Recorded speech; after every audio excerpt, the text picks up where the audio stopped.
So as you know, we have 7 chakras in our body, in our energy field.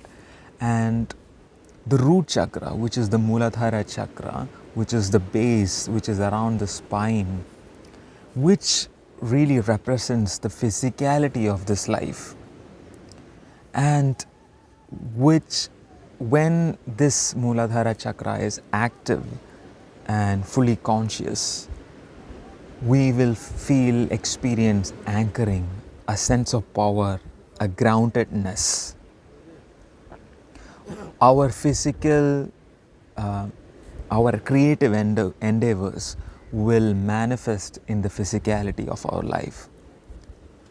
When there is less consciousness in the base, which many star souls experience, and I say without any judgment because I also experience this something, and I'm still working a lot to bring a lot of awareness and consciousness into the base chakra. When that is not there, we would experience probably poverty consciousness, the sense of not having enough, the sense of not feeling trust in the divine, the sense of not being able to trust, and the second chakra is the sacrum, which represents the sacral chakra, which is below the belly button, which represents the emotional plane. And the emotional plane is where we experience a sense of sovereignty and aligned sexuality. And when that is distorted and when it's not fully conscious, we would experience things like distorted sexuality, lust, or emotional dependency, anxiety instead of calmness. And it comes to the solar plexus, which is the level of the mind, where when the mind or the solar plexus chakra is fully active, we would experience creativity, the ability to articulate the divine love through us, through our mind. And of course, as you might have experienced, when the solar plexus chakra is not fully working or conscious, we would experience the mind overtaking the being with overthinking, overanalyzing, doubt, all of these things. So which again is where to do the work. And this is where the inner purification is. The inner purification represents letting go of all of these layers of identification within the physicality, emotional, and the mental layers. When the heart chakra is open, we would start experiencing unconditional divine love, compassion towards other beings, not just humans, but also all of the plant life and the animals around us. Towards nature, we would start experiencing this. We would also experience a sense of diplomacy, where the ability to hold different truths at the same time without judging them, and not judgmental discernment, where we are able to experience or interact with other people without judgment, ability to hold their truth without compromising our own. Such a gift to hold within ourselves. And when that is not there, the heart chakra is not open, we would experience all kinds of judgments and projections. When the heart is closed, we wouldn't experience compassion as much as we can, and our life would be more doing oriented, more coming from the mind rather than the heart. And when the heart opens, our life choices, the heart takes the precedence of our life, where there is a sense of knowing and heartfelt sense of pull towards circumstances and situations, where this is the way to go now, and it just feels as a pull for impulse from the heart, which we can undertake. And then the mind becomes a tool to see, how can I do this? The mind is not there to see what can I do, it's instead to see how can I do. What can I do is actually dictated by the heart, by a sense of, okay, this is where I feel to go, and the mind decides how to do this. There is a difference. And when the mind starts dictating, what can I do? Should I do this? Should I do that? Then we would experience confusion. So it is about taking the power back from the mind and giving it to the heart. Let the heart dictate. Let the heart take precedence of our life. And when we start following this journey, then what happens is that now we are starting to live from the flow.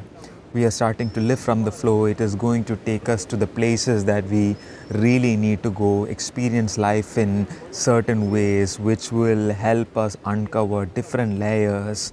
And the more we engage on this journey, it could also trigger karma of our past lives where we identified with the physical body, identified with the mind and the emotions in certain ways, in certain characters, which will be revealed through life situations.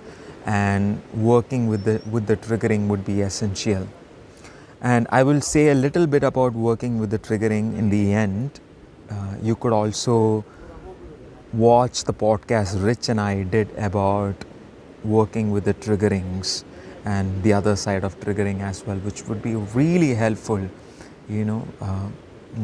Actually, that is the basic of following our journey. Energy rises from the heart and reaches the throat, and the throat chakra starts opening, and we would get more energy for our self-expression, the confidence and the belief in ourselves to fully express ourselves, which doesn't mean that we will always be true, we will be perfect. We will make mistakes. We are going to make a lots of mistakes. But here is a crucial difference. Here is a crucial difference. We see the mistakes as an opportunity. We see the mistakes as an opportunity, in which case we are inclined more towards the learning. The orientation is more towards learning, and hence there is more energy in expressing ourselves, because the more we express ourselves, the more our distortions get revealed, and the more we can see ourselves, and the more we can learn and embody and join the Paramatma, which is our true self. So yeah, the more the learning. And when the throat chakra is not fully active, we would experience lack of belief in the self for self-expression, lack of belief in ourselves for expressing honestly in relationships, which in which case our relationships doesn't reflect the best possibility we can be. It becomes distorted and disharmonious. Now the energy rises up again and also reaches the third eye, and the third eye starts opening, which also represents the sense of sovereignty. When we are not really fully sovereign in ourselves, we get lost in the value systems of this world, doesn't know fully who we truly are, lose the connection with our true selves, in which case we live in an identity. We follow the value systems and the desires and the judgments of other people, and our life becomes more around a doing rather than a being. And when we are fully sovereign in our being, we would also experience that through the third eye we start seeing reflections of ourselves. We start seeing both the distorted aspects of ourselves where we can work, and also the aligned aspect of ourselves. The people and nature which embodies and reflects the qualities, the sense of joy and the trust and the chilling. Some people who are around me are reflecting a sense of just chilling, experiences the sense of chilling. Probably it's because of the beach also. People who are doing, like normal people, I'm not speaking of tourists who come here, but people who work here, which is like a divine blessing to meet these people. A sense of just allowing life to unfold without controlling, without controlling. Yes, when the third eye is not active, we would start controlling life, but rather when the third eye opens, the orientation becomes how much I can learn. In which case, there is no need to control life at all, only to experience, and express ourselves. And through the reflections, now we can give more energy to the aligned aspects, unravel the distortions, align give energy to the aligned aspects. And when the third eye is quite active and open, we would also experience life authentically. We start experiencing authentic reality. When this is not actually open and when we are seeing life literally, that is purely judgments, a programmed judgments which we project onto the reality and we experience. But to be really experiencing authentically life, in which case we see everything is a reflection of myself. Because here is the point, we manifest everything in our life. I'll say that again, we manifest everything in our life. Whatever we experience, the good, the bad, and the ugly, the pleasant, the unpleasant, the disease, the joyful experiences, the relationships that we experience, everything is created by us. It is manifested from within. The external is a holographic projection of what we are holding within. So we are co-creating life in this way, and there is only one reason this is happening. There is only one thing that is ever happening through all of this, is that it is the orientation. The orientation is about, through this mirror the life is providing, I am seeing myself and seeing this is me. This is me and this is not me. The more I see myself, the more I can align myself. My flow becomes aligned towards the authentic aspect of myself. I would start, disengaging from the people who are not in resonance with my vibration, which actually suppresses me, which whom projects or judges me. But instead, I see that as an opportunity, and I work with people who are in align with my vibration and helps me to embody deeper aspects of myself. Yeah, that is the most, I think I have spoken about this many times here and also in different platforms, is that the most empowering question we can ever ask ourselves is this. Hear this carefully. The most empowering question is, why did I manifest this? Especially when things get challenging or triggering, when other people judges you, when you experience let's say poverty consciousness, a sense of not having enough, when a sense of failure or your creative endeavors are not being met in this world, experience with this family, for example, and there is a sense of triggering, the best question to ask is, why did I manifest this? What in me is creating that, and what can I learn from it? And I would say this question alone helps us to progressively determine our true self. And what are we truly aiming for? What are we really moving towards? I would say it is absolution, the sense of dissolution of the separate identity, which I think I am the body, the mind, the emotion. I am not that. I am the supreme one self, the Jiva, the Paramatma. And that we experience when the crown starts opening, when the energy, when the third eye opens, now the crown starts opening. And when the crown is not open, we would start experiencing rigidity and lack of spontaneity.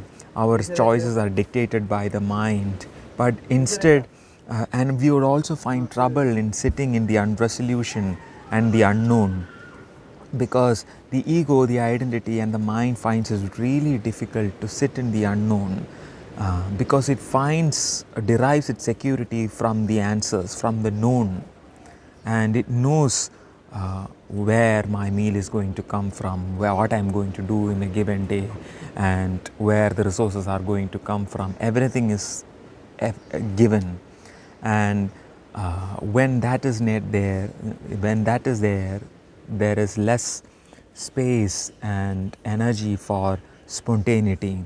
But hear this: our true self, our authentic aspects, finds it really comfortable. There is no triggering or identification problem in sitting in the unknown. It's actually sitting in the unknown where our creative endeavors take shape.